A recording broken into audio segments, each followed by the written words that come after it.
दुःखाचा प्रसंग येईल ना त्याच वेळेला खऱ्या माणसाची ओळख होते.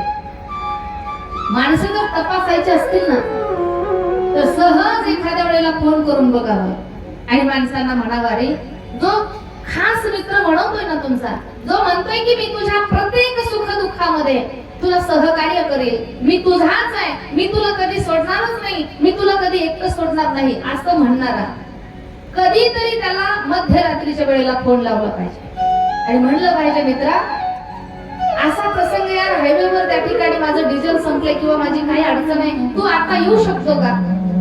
तो नक्की काही ना काहीतरी कारण सांगेल. तो म्हणेल, अरे मी शेतात जाणे धरतोय,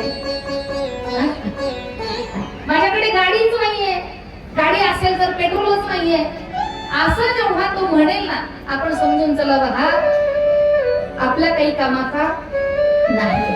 कारण समाजाची रीत आहे, जोपर्यंत आपल्याकडे सगळं काही असतं तोपर्यंत सगळी लोक आपल्या जवळ असतात, आपल्याकडे असतात.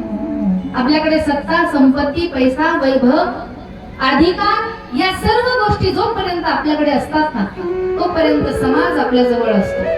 आणि एकदा का या गोष्टी सर्व गेल्या ना, सत्ता गेली, पैसा गेला, संपत्ती गेली, आपल्याकडचा अधिकार गेला, आपल्यावर जर दुःखाचे प्रसंग आले, मग हा समाज ज्याला आपण आपलं आपलं म्हणतो ना ते कोणीही आपल्या जवळ येत नाही, कोणीही येत नाही. शास्त्रामध्ये अनेक कथा अशा आपण पाहतोय.